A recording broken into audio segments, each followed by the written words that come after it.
produire des boules de cristal à la maison. Je ne sais pas comment l'avenir sera fait, je ne sais même pas si, mais malgré les bons médecins, je vivrai encore 3 ou 4 jours.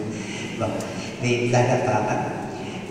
Ce que je voulais tout simplement dire, c'est que si nous savons réduire les quantités de déchets, et si par miracle nous y arrivons, je dirais à l'échelon de tout ce département, les décharges ont de moins en moins de raisons d'exister. C'est, je dirais, la première manière de traiter nos ordures qui vont être supprimées, et c'est dans ce sens-là que va le plan départemental.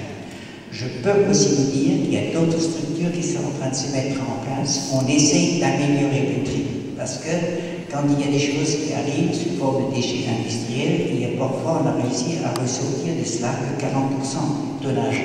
Et le reste, quand même, peut être traité quelque part.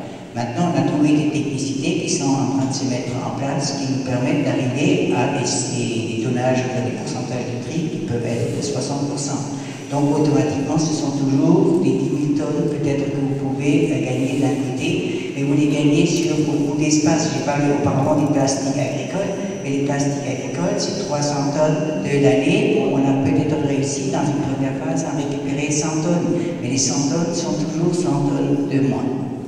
Alors, il y avait aussi une question qui concernait l'augmentation du prix de nos déchets. Alors, il y a 2 éléments qui interviennent et qui sont contradictoires, quasiment. C'est que plus nous trions, plus ça revient cher, parce que le tri et le recyclage revient plus cher que de mettre le tout dans une décharge ou de basculer dans une décharge.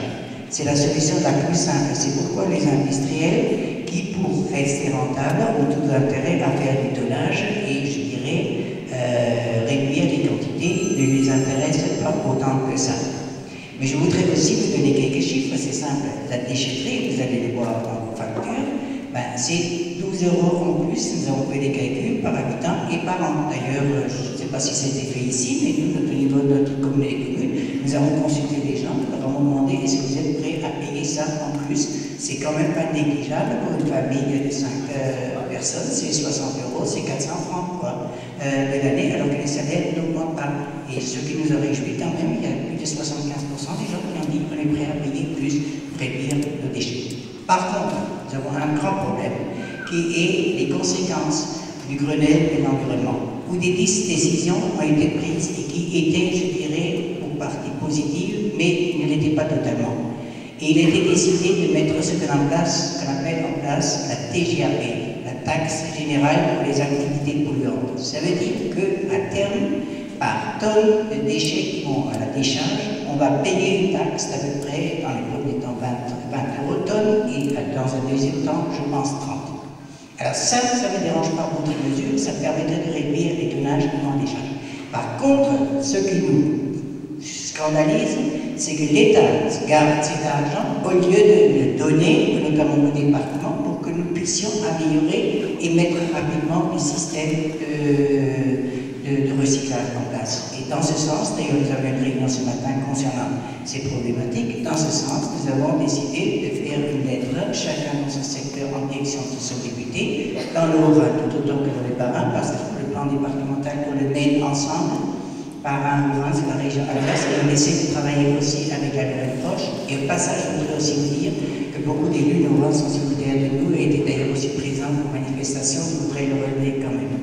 Donc, c'est des lettres que nous avons fait en direction de nos élus pour qu'ils interpellent le ministre et que sur, je dirais, les taxes et les ordures, l'État ne fasse pas encore de bénéfices. Autre problème, je vous donne, et ça fait partie du geste quotidien, c'est que les courriers non adressés, c'est-à-dire les publicités qui vous arrivent, vous savez ce que ça fait comme tonnage d'un parrain? C'est 40 000 tonnes. C'est l'équivalent de ce qui va arriver à la décharge des Chouières. Bien sûr, on peut considérer qu'une bonne partie est recyclée. Mais avec le recyclage, nous avons le problème des bouts des usines qui refont du papier carton, du papier autre. Donc il y a des encres dedans. Donc ça nous pose déjà des problèmes. Et c'est, je dirais, un déchet qui est produit bêtement, inutilement, etc. Et là, vous avez la possibilité de mettre votre petite étiquette disant que vous refusez ce type de publicité. C'est 40 000 tonnes, disons, qu'on peut économiser et qui sont utilisées bêtement. Et je voudrais vous dire que le système, d'ailleurs, est d'ailleurs subtil. Parce que ces publicités, vous les payez 3 fois. Vous vous êtes payé dans le produit que vous achetez. Celui qui vend le produit en direction du supermarché est obligé de payer lui aussi pour participer à la publicité, et puis on le paye de nouveau en tant que consommateur pour l'éliminer. C'est ce qu'on appelle pour partie des marges arrière. Et auparavant, on avait un système au niveau de la grande distribution qui était les marges avant. Ça veut dire que si on vendait 1000 litres de lait, eh ben, il fallait en rajouter 100. Et donc c'était, je dirais, la marge que le vendeur du supermarché se faisait. Et ce n'était pas facturé. Et, subtilité du dispositif, les marges avant, c'était des produits alimentaires. C'est à un taux de 5,5 de TVA.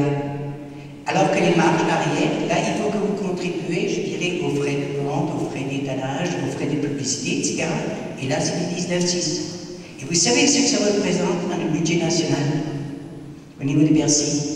Ça représente l'équivalence du budget de l'agriculture de la France en tant que ressource. Donc vous voyez, il y a des incidences qui sont considérables au niveau, je dirais, des décisions